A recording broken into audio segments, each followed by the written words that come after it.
The cheapest ticket on the screen can become the most expensive one at the airport.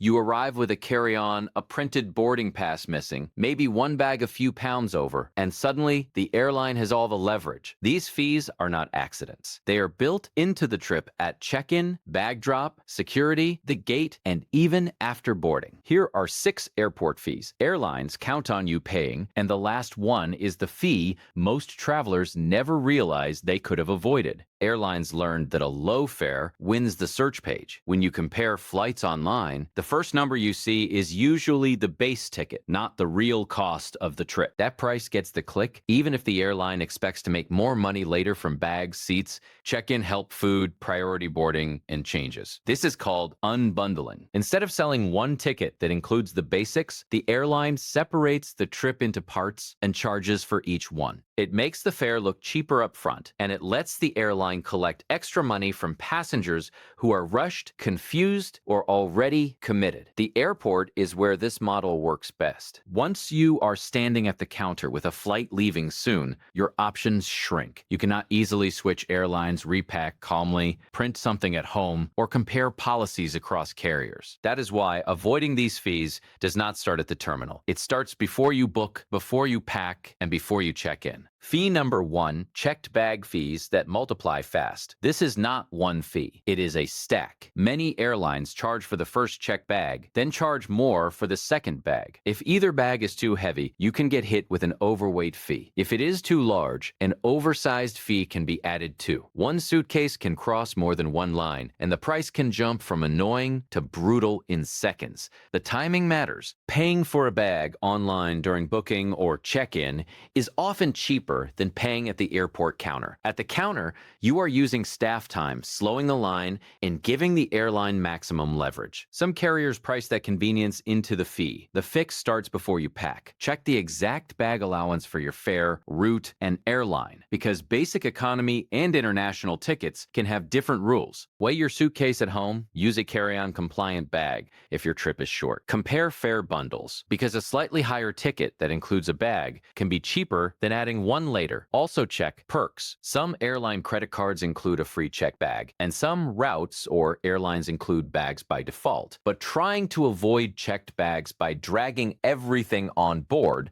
can push you straight into the next trap. Fee number 2, carry-on and personal item gotchas. A personal item is the small bag that fits under the seat in front of you like a backpack, purse, or laptop bag. A carry-on is the larger roller or duffel that goes in the overhead bin. A gate-checked bag is what happens when the airline takes your bag at the gate, either because bins are full or because your bag does not qualify to come on board. The trap is assuming carry-on means the same thing everywhere. Some budget fares include only a personal item. A full-size carry-on can cost extra, and if you discover that at the gate, the price is usually worse than buying it earlier. Dimensions matter more than vibes. Soft bags are especially risky because they bulge past the limit. Avoid this fee by measuring your bag at home, including wheels, handles, and side pockets. Read the fare rules before checkout. If you need a carry-on, buy the allowance early and leave room in soft bags so they slide into the sizer without a fight. Even if your bag makes it on board for free, the airline may still charge you for where you sit. Fee number 3, seat selection fees and the family seating panic. Airlines used to treat a standard seat assignment like part of the ticket. Now the seat map is a storefront. A normal aisle or window may cost extra. Exit rows and extra legroom rows cost even more because the airline knows passengers will pay to avoid being squeezed. The real pressure hits when you are traveling with someone else. Couples do not want to be split across the cabin. Parents definitely do not want a young child assigned 10 rows away. On a full flight, that fear makes a $30 seat fee feel like insurance. Here is the important distinction. Paying may be worth it if sitting together is essential, and your fare does not include seat selection. It is especially risky with basic economy,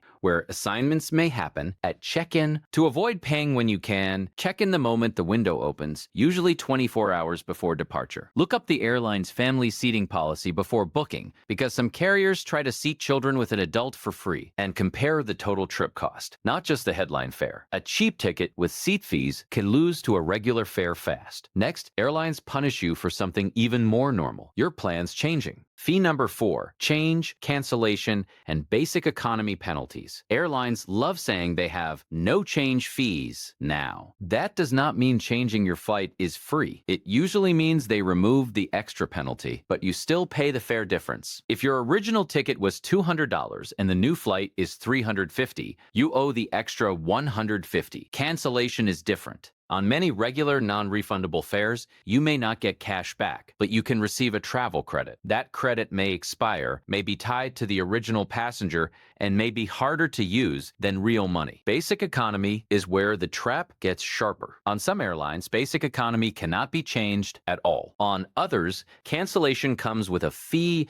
or only a partial credit. So the cheapest fare can become the most expensive ticket if your dates, work schedule, or travel group are not locked in. To avoid this, skip basic economy when the trip is uncertain. Book directly with the airline when possible, because fixing problems through a third-party site can add friction. Use the 24-hour cancellation rule where it applies, and watch for airline schedule changes, because a major change may unlock a refund or free rebooking. And even if you pick the perfect ticket, the airport can still charge you the moment you need help. Fee number 5, counter service, boarding pass, and airport assistance fees. Some airlines charge you for doing at the airport what you could have done online for free. On ultra-low-cost carriers, that can mean a fee to check in at the counter, a fee to have an agent print your boarding pass, or a service charge when staff has to help with something the app could have handled. This fee usually catches 3 groups of people: travelers who are running late, passengers who are not comfortable using airline apps, and international flyers who cannot complete check-in until passport or visa details are verified. The airline knows that once you are standing at the counter with a flight leaving soon, you are not in a strong position to argue. Avoid it before you leave home. Check in online as soon as the window opens. Check in online as soon as the window opens. Download your boarding pass to your phone, add it to your wallet app if possible, and take a screenshot in case airport Wi-Fi or the airline app fails. If the airline requires a paper boarding pass, print one before arriving. For international trips, enter passport details early, confirm visa or entry requirements, and keep documents together so the counter check is quick and unavoidable fees do not multiply. Once you are checked in, the terminal still has plenty of ways to drain your wallet before boarding even starts. Fee number 6, priority boarding, early access, and the overhead bin tax. This is the fee that sells you calm before you even reach the jet bridge. Airlines know passengers are not always paying to sit down sooner. They are paying to avoid the moment when the bins are full and a gate agent checks their carry-on to the final destination. That fear is powerful because boarding order can decide whether your bag stays above your seat or disappears into the cargo hold. So airlines package early boarding as convenience, status, or part of a bundle, even when the real product is overhead bin access. Sometimes it is worth paying for. If you have a tight connection, medical supplies, fragile equipment, work gear, or an airline known for strict carry-on enforcement, early boarding can prevent a bigger problem. The key is knowing whether you are buying real protection or just a nicer sounding line. To avoid the fee, travel with only a personal item when possible. If you need a carry-on, choose fares or seats that include better boarding instead of adding priority separately. Avoid connections so tight that a gate-checked bag could ruin the trip. And compare bundles, because one package may cost less than buying boarding bags and seats one at a time. The bigger lesson is simple. Do not memorize every airline trick. Before each flight, run a quick fee audit: bag, seat, check-in, boarding, and connection risk. That one habit beats most airport surprises before they have a chance to charge you. Here is the anti-fee playbook.